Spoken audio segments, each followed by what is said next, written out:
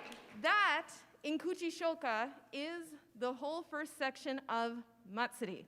There are other sections which we are now going to demonstrate how that Kuchishouka would translate into actual drum playing. So, if you all would be so kind.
Awesome.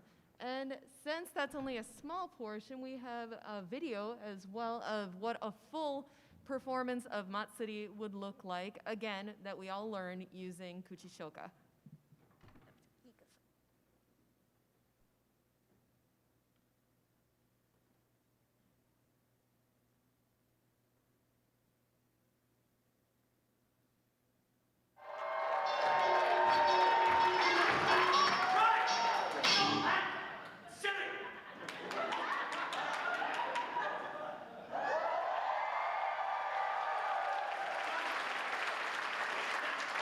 It has come to my attention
next year.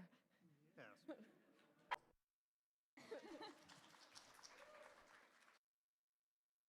Now, we've got some on Taiko do-it-yourself and where to learn with Holly. All right. Loud. Okay. Hi, I'm Holly, and I'm going to talk about what you can do. Like, so you wanna learn this. Okay, cool. So where do you do it? How do you start? You probably aren't going to go out and buy like a multi-$1,000 drum, but not everybody in a taiko group actually owns their own drum. Sometimes the group will own the drums and they'll only play them for performances or in the practice space. Or even sometimes they only pull them out for performances. There are a lot of professional groups out there that do practice either at home or in the studio or teach classes on drums that they've made themselves out of various materials. You can use an old tire with packing tape over the top. You could use a bucket with packing tape over the top. You could flip a laundry basket upside down and grab a couple of wooden spoons. You can hit a pillow. Pretty much anything that's an inanimate object that is okay to hit can be a taiko. You sure any inanimate object? Any inanimate object that's okay to hit. I said inanimate. Inanimate, Okay. not animate. Just- Don't hit people, don't hit animals. I just thought sponges would be a bad idea. Right. So you can Sponges work if you've got neighbors that you don't want to bother. yeah, well, We're Yeah. not. no, okay. We Moving appreciate that. on. Also, I can't keep looking away from the microphone while I'm doing this. I'm gonna get up, more comfortable for me. Okay, so Scott is going to be modeling one of our practice drums. This is just made out of a tire. Its head is covered in packing tape. You just loop it all the way around. You can find a lot of tutorials online anywhere. If you just Google search like tire drum, there's a lot of like Boy Scout troops and stuff that also do these for drums for their like little ceremonies. So there's a lot of tutorials out there of how to put the tape on the drum. And you can prop it up on the chair for the side slant like we do for the naname style. You can just sort of like set it on a chair, or you can set it flat and play it flat. You can loop it over the back of something to play it as an odaiko. It's very versatile. It travels very well. And it sounds pretty good as far as a drum goes. We didn't plan this part. Like, you get pretty good feedback. It feels kind of like a drum when you're practicing, so it gives you a good idea when you're practicing, like, what it's going to feel like. Especially if you're in a location where you can't play an actual drum. What we use in Harisen in the practice space when we don't bring our drums to practice, we actually have an entire closet full of these plastic planters. They're like flower pots. We have a strap that we put on the back, so you can strap it to the chair, slant style, like across the back of the chair, or you can put them flat. It prevents it from bouncing around or bouncing off the chair when we play. The tops are just, again, packing tape.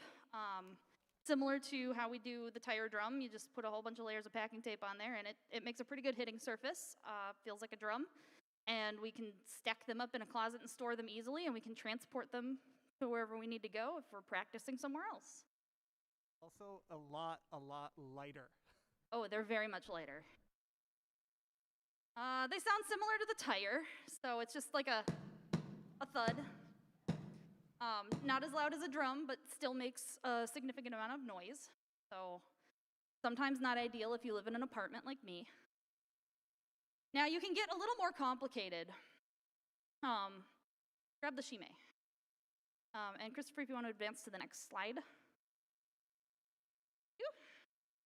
Examples. So the shime is where we get a little more complicated. Its construction is very similar to an actual drum. It's got a cardboard tube interior that we decoratively covered with duct tape. And there's two metal rings on either side that have the packing tape covered on them. And there's little holes for the rope to tension it onto the drum, very much like how an actual drum would be. Same sound as the other two, it's just that thud, but it's got a little bit of the drum head bounce to it, so that you can practice, whatever you're doing with your shime. It's still kind of loud for an apartment, but A lot of people, when they're playing in a space where they have to be quiet or mindful of neighbors, will put pillows or blankets on top of their drums or on top of their practice drums to quiet them down. And then, as we mentioned earlier, we had a quarantine project. We're all learning katsugi. We all made katsugi. That was the first photo. No, just fine. So we all made these. They're a cardboard tube construction, again. And then we still have the packing tape on either side, but we actually put in a styrene circle. It's just like a thin, flexible piece of plastic. Pretty much any piece of thick plastic that you can find that won't break when you hit it would work great if you can cut it into a circle. Still the rope construction, tensioning it together. These actually sound more like, you just do it. You just do it. These sound closer to real drums than the other practice drums. So that's what we've been doing. Everybody in the group made one so that we can all learn how to play katsugi styles. So hopefully we'll be incorporating that into our stuff soon. Some of the pictures that I have up here, quick tube, that's the cardboard tubes, like what we use. Find them at your local hardware store.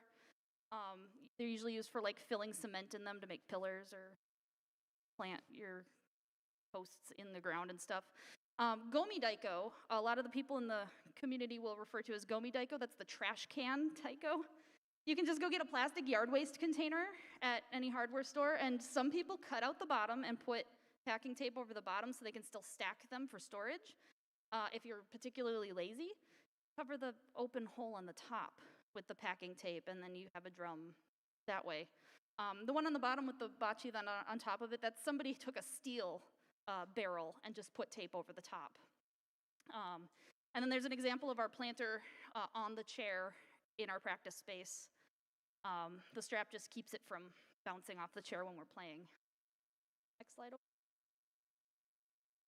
And then some other options, like for katsugi, practice katsugi, bokado is what people call them online. There's another version where it's 2 flower pots bolted together, back to back, and then their fronts are covered in packing tape, and then they have like handles bolted onto them so you can strap it over your shoulder. That's kind of the first iteration of practice katsugi that started coming out in the community group. Before Genki Spark was like, hey, let's make them like real ones with cardboard, rope. And then there's, on the far side, the guy pointing. That's one of the demo videos you can find of how to put the tape on the drum. That's just a still of, he has the first layer down where you make a big star pattern and keep covering it. And then the one in the middle is just a practice drum, like a practice pad I had made in the beginning. It's based off of a regular drum practice pad. So it's just a yoga mat glued onto a piece of wood and covered in duct tape so that my sticks don't tear it up. It's really, really quiet when I play, so I can play that in my apartment and not really bother my neighbors. And if you're looking to like practice shime, and you want better feedback, like a real snare drum kind of deal, you can get practice pads online, like little rubber actual drum pads, and practice with them. They're pretty good for learning to like drum roll and do bounces and stuff. So that's pretty much it for the practice drums. Now, you want sticks to hit with, right? You can just go to a hardware store and find wooden dowels. The bachi that we use are typically maple or oak. So if you want something that in the future can double as being able to be played on a real drum, you can just go get yourself a wooden dowel that's like oak or maple. You can kind of look up online average sizes of bachi. They're all shapes and sizes. There's no wrong or right answer. It's what feels good for you lengthwise. Like these are my shime bachi. They're out of a pine type material that's lighter weight for the smaller drum, but they're very, very long for shime bachi. But it's because I have larger hands and longer arms. But we also have, like I said, no right or wrong answer. The ones on Scott's right are maple. They're just maple dowels rounded on the ends so that you don't tear up your drum head. Sanded down real nice. And these ones the long ones are beech. That length is typically used for a particular song, omiyage, but you can also use them on odaiko or larger drums. But they're beech, so they're a lighter weight, which is good for bigger drum hitting But if you're starting out, just go find a maple dowel and cut it to inches. Round off the edges. You got a stick.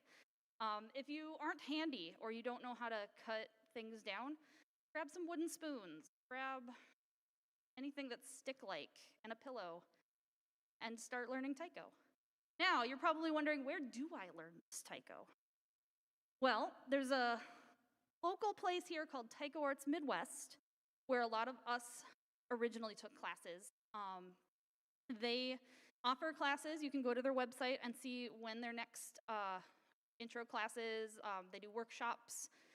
You can do personal lessons with the teachers, and you can just take all kinds of classes there. And that's where most of us learned. Some of us also learned at their college program. So if you're going to college, or you have a child going to college and you want to encourage them to something so you can live vicariously through them, you can check your college to see if they have a club like St. Sonil of Taiko is still operating their Taiko club. I know for a while St. Cloud had one. I'm not sure if they're still operating. But just call up your college and be like, hey, do you got a Taiko club? Or if they don't, you could start a Taiko club. Now, if you don't, if you can't do either of those options, there's also online. Kadon offers online classes. You can subscribe to their class channel, and then you get a large array of videos and tutorials and instructionals on how to play almost any type of taiko instrument in the ensemble. And it's a really good resource, and the teachers are very good teachers from the community.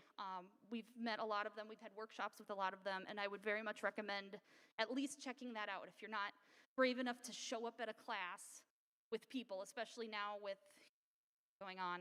You don't want to be in a room with people learning taiko. You could learn taiko in the comfort of your own living room using any of these methods of practice drum. And yeah, so.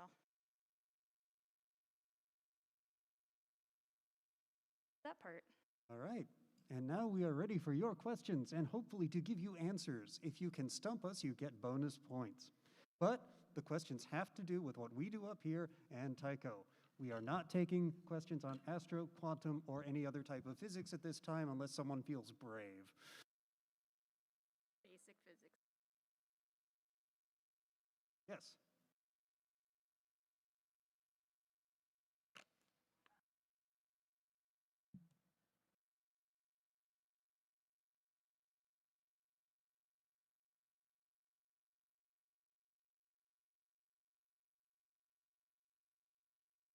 So for the stream, I'm going to repeat your question. You nod if I'm getting this right.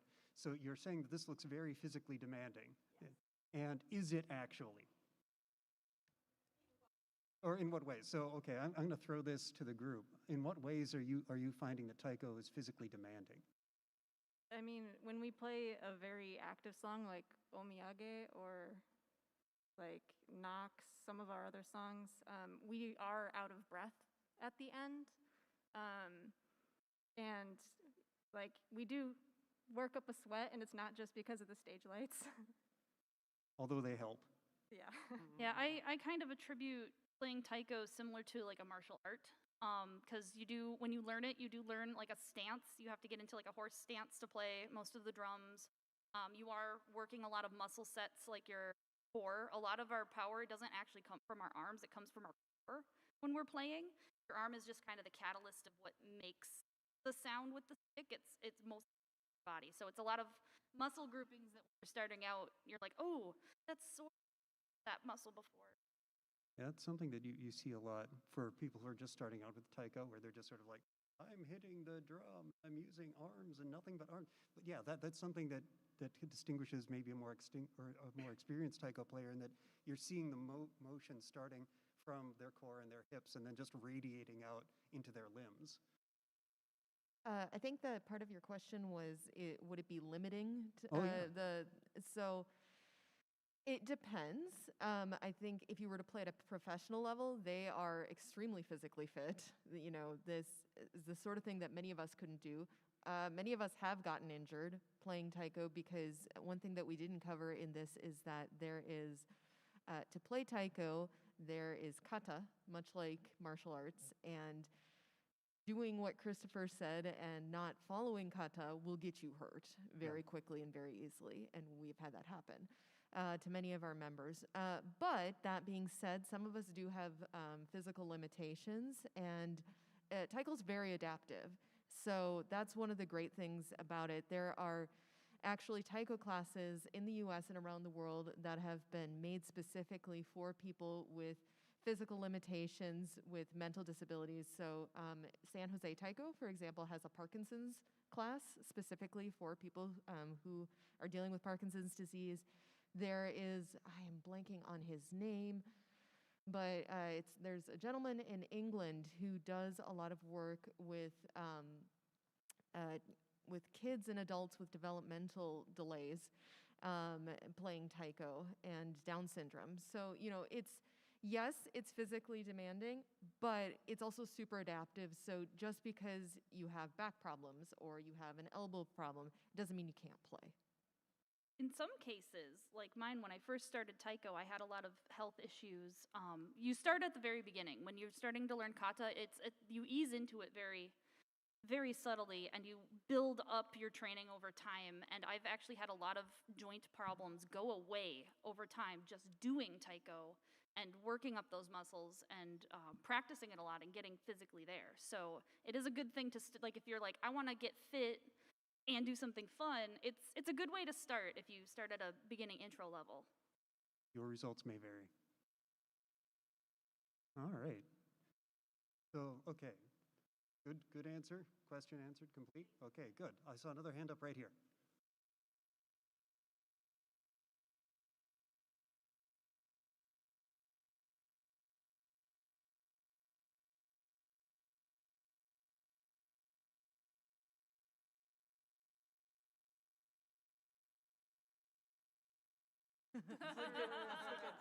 All right, this is a very loaded question. Repeat the question for the stream. Oh, yeah, please. No, I meant you. You go ahead. Okay, I can go ahead then. So I'll start by talking about the drum heads. So the new styrene drum heads haven't had much of a life yet, so we're still learning how long they're going to last, but I have high hopes. The layered tape drum heads, there's a special sauce technique to how we do them that's a little different from how everyone else does them. That means you use effectively about 12 layers of tape, although you're not putting 12 layers on the drum. We haven't had a drum head break. What we have done is broken the Fiskars pots that they're wrapped around.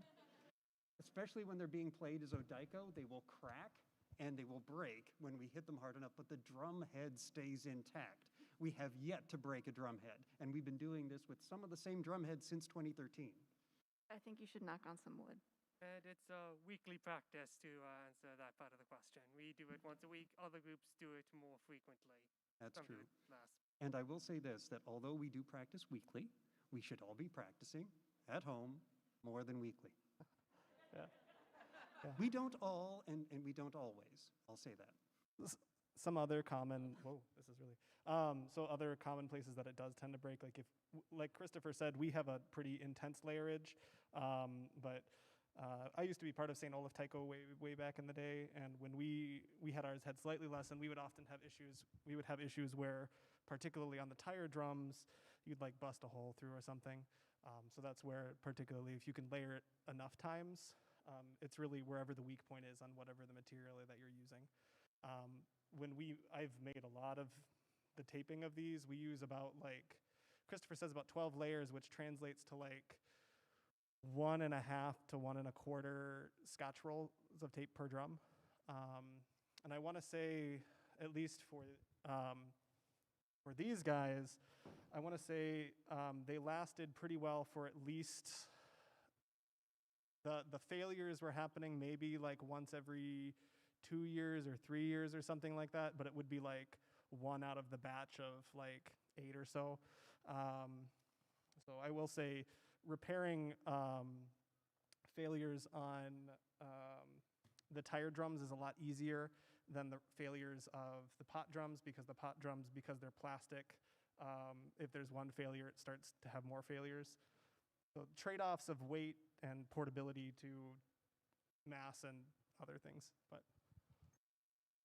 Right, Right, and for context, the question was, and I don't know that we repeated it, I probably should have done, was how hard wearing are these practice drums, and put them together. Did I get all of that? Did we miss anything? Okay, and then how much is regular practice? So, I mean, yeah, it varies from group to group. Some groups we know practice 3 times a week. We practice 1 time a week. We should, if we're being thorough, be practicing on our own, as give ourselves resources to do that with. So if we're learning something new or reviewing something old, we keep a lot on video. We're always making new videos for that continued at-home solo practice as well. Righty. Looking for, oh, okay. There's some in the middle left. I see a line of hands here. I'm going to grab the one closest to me first, which would be you in the white mask.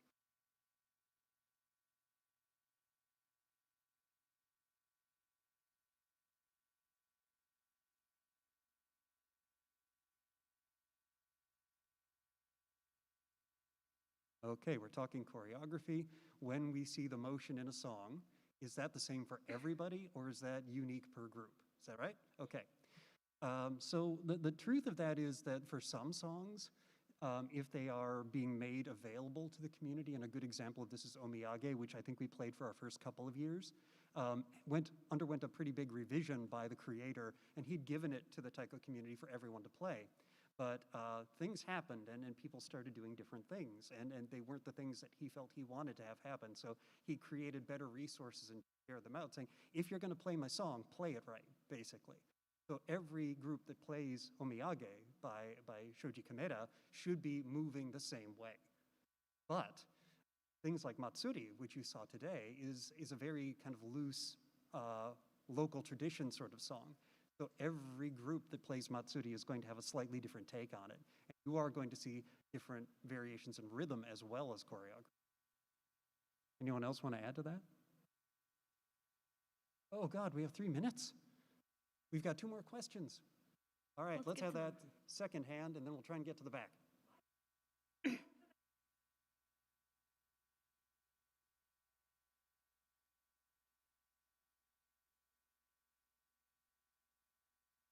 Okay, do we have a library of set motions, or are we making it up as we go along? The answer is both.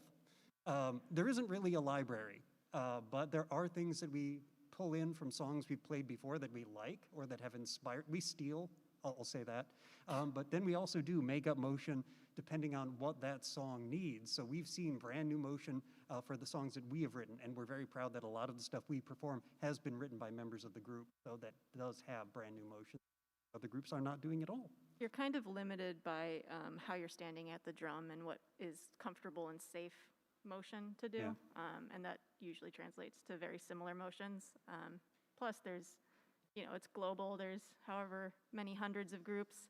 If you do it, it's probably been already done. All right, question way at the back. Okay, that also varies. And the question is, how do you get involved with a Taiko group? So some groups are very much like joining a band where you'd have to audition, or an orchestra. Other groups are a little more social in that they're community groups. You join the community, you could find your way into the Taiko group. Groups like ours, we are a little more structured in that we've got kind of rules and requirements around getting up here and doing the thing, but we also have a kind of scale of how involved do you want to be? Do you want to be hitting a drum, or just want to help us move gear? There are a lot of ways to get involved in a group like ours, and last year we did do an open call, and we actually recruited 2 new members. Shannon, wave your hand, will you? Including Shannon back there, who was not a member of Harisen Daiko and was picked up in the interim. So there's a bunch of different ways that can happen. So the best thing I would say is, if you're interested in a group, find out about them and how they generally add or recruit, if they're open, if they're not, what kind of levels of expertise they expect you to have, because it will vary. Other thoughts? I mean, basically just reach out to that group too, like email them, talk to them, ask them, hey, are you guys recruiting? We do answer emails. I feel like too, sometimes if it says like Taiko Club, or like if I hear club, it sounds more like they're like, come join us, versus like a performance group. Colleges, like St. Olaf Taiko, we know is in Minnesota, St. Cloud Might, lots and lots and lots and lots and lots of colleges in California and on the West Coast. If you're attending the college there, you can join the club and learn that way. Taiko Arts Midwest does classes. Kadon is a great way to just learn online. But like the other said, reach out to them if you can't find it on their website. Yeah, some groups, like we are in a teaching group. Yeah. So if you're coming to us, you're going to be supplementing with going to Taiko Arts Midwest or using Kadon to learn, because we don't feel that we have the credentials to teach you guys Taiko. It is 1 o'clock. I do not see any further hands up. Anybody? Okay, we could do one quickie. None. Yes. Not at all. I hadn't either. Yeah, a lot of us hadn't. Same Okay. here. All right. Well, thank you for coming. We appreciate you spending part of your Sunday with us. We hope you enjoyed Convergence, and we hope you enjoy whatever is left of it for you today. Thanks so much. And please join us next year for regular programming.